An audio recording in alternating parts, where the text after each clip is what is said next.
whenever you want. Hey everyone. Sorry about my voice. I have a terrible cold. So I'm just going to start right up.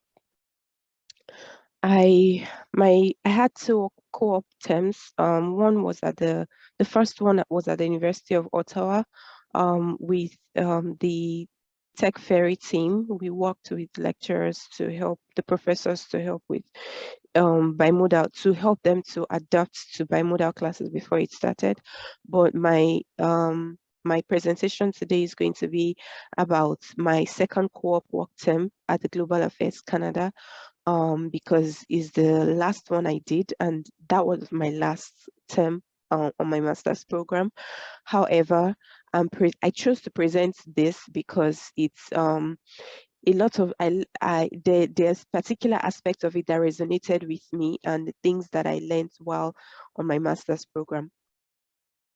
As I said, it was at the Global Affairs Canada, and my role was the digital and social media analyst. In the Global Affairs Canada, there's several departments, but my department was called the InterCOMM Canada. It was the department that was mostly focused on international education, on making Canada. Our KPI was mostly attracting students to Canada, and seeing Canada as a top destination for international education.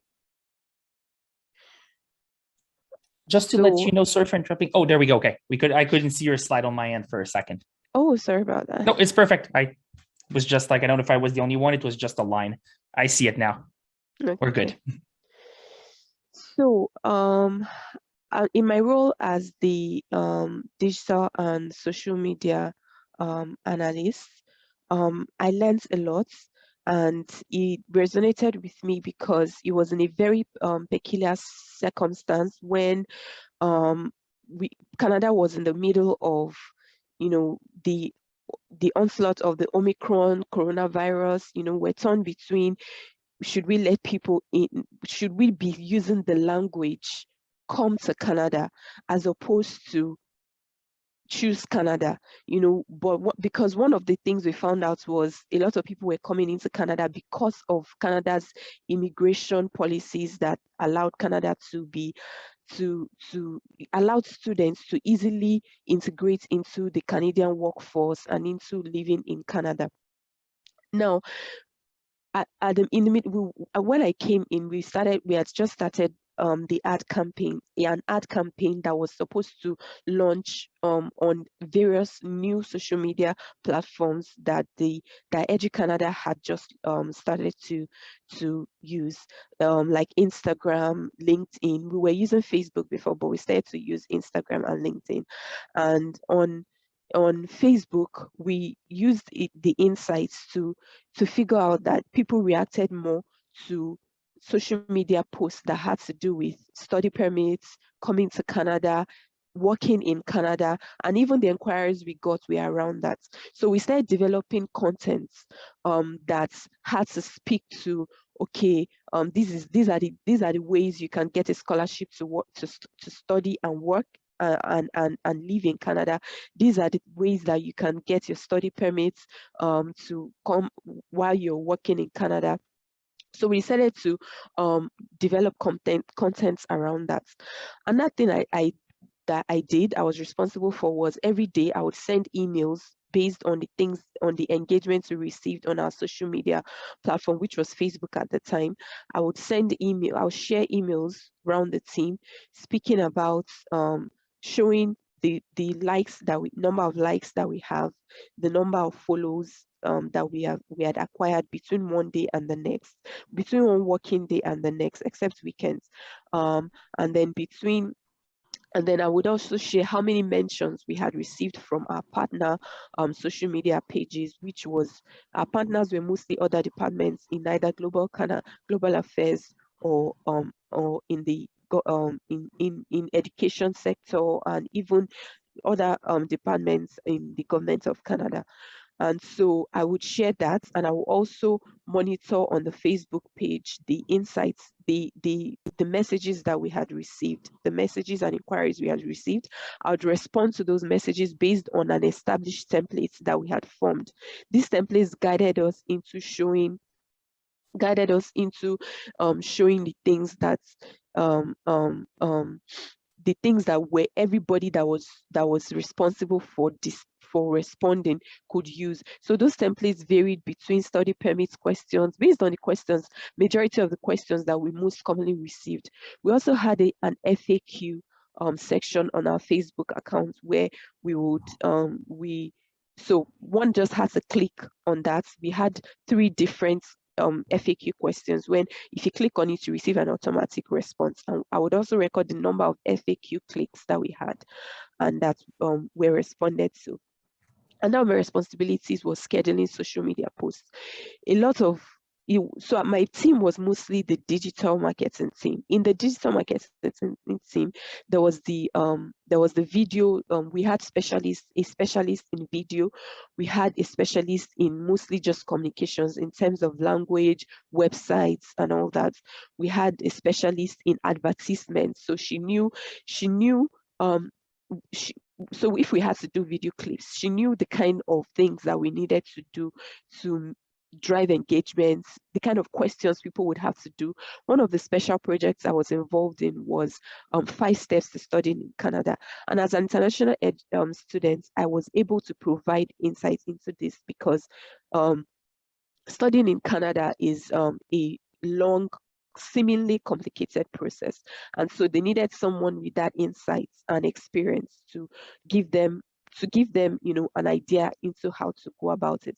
So we mostly developed things that would make that would cause engagement and traffic to our website, because those were some of the things that we presented during our bi-weekly general departmental meeting. And we had intermittent meetings, bi-weekly general departmental meeting, which involved the digital marketing team, the trade commissioners team, and a few other teams.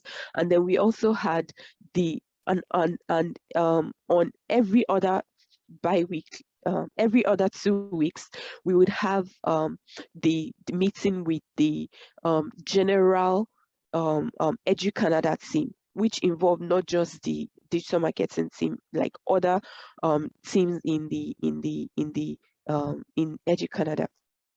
And so in those meetings, we would present our progress in terms of our social media engagements, and then we would project the kinds of engagements we hope to receive, and in which sections we hope to, in which areas we hope to receive them.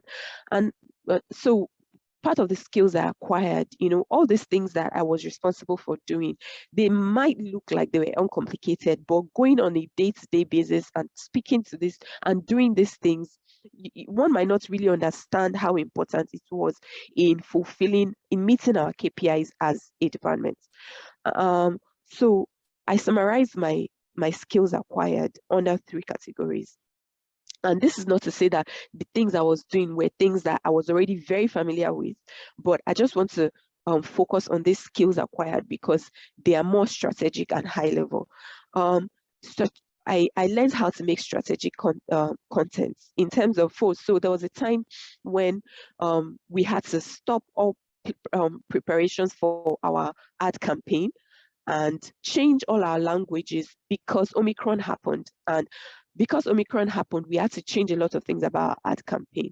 And so we had to go back and determine the language that we had used before and ensure that it was in line with Public Health Canada and their objectives in terms of immigration and coming into Canada. And then most importantly, I learned the use of plain language. So I learned to use applications that had to do with plain language, talking to people, knowing that a high percentage of people are not as educated as some people. And so having that in mind, it was very, very important to realize that you might be speaking to people that, one, are not as educated as some sections of the world. 2, you're speaking to people that would have to translate what you're saying to them in other languages. And so you want to make sure that your language is something that, if it's translated, can easily be understood by your target audience. And then I learned problem solving and communication. So when I first started, one of the problems that I had was in EduCanada, we use a different desktop from the regular desktop. And so we had a software that was installed on my system just so that I'll be able to access it. And that was a problem in itself. And this job role taught me to communicate as much as possible with the people that I'm responsible to. It's my supervisor, my co-workers, and all that. And to think about solutions to problems, no matter how big the problem is, think about solutions. And then I also learned about social listening. One of the things that we did was, trying to follow up on surveys, listening to news about international students, destinations for international students, and that guided our content development a lot. This was there was also the use of surveys and all that.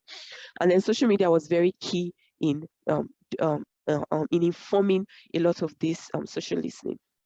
And most importantly, I learned about team bonding.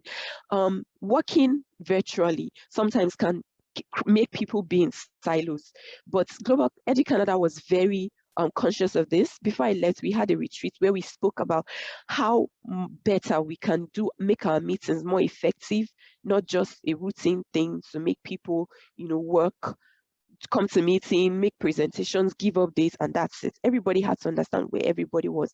Everybody had to, can you relate with what the next person is doing? So we agreed we would start having breakout meetings, and I was able to recommend a few things from a student perspective. If you're working in a virtual environment and you don't really understand what they are doing, how can the organization help you to come hit the ground running because you understand very easily? So we developed a set of documents and all that, like job aids to help the next set of co-op students.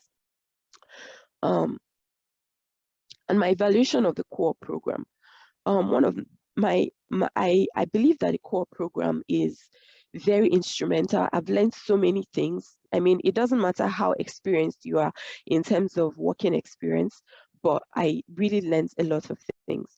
And I'd like to say that while the core program is very instrumental in building students, even experienced master students, for the workplace, I would also like to say that there are a few things that can be adjusted in terms of the way that students are evaluated by managers, things that the students can actually use, and to ensure that the process is not subjective, so that it's not just based on the manager's opinion, because those things can be demoralizing, especially for someone that doesn't really have experience and doesn't know what they're capable of professionally.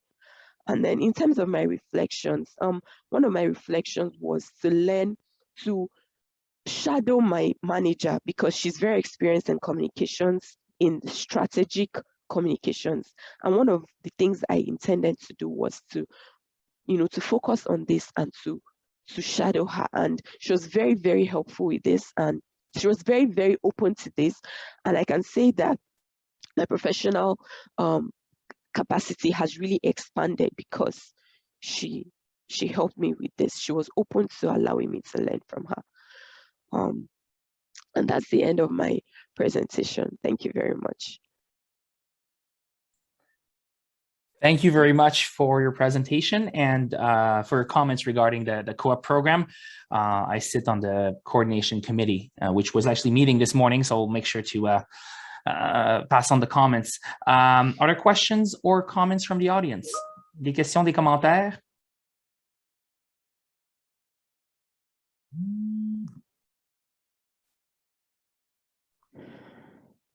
Seeing none, I think we are, yes, so there are a few comments in the chat. Luc is saying bravo, very clear, well done from Hadija, and well, so thank you. Eliza, I don't know if you want to say a few words because we're running a bit early, so I will leave it up to you to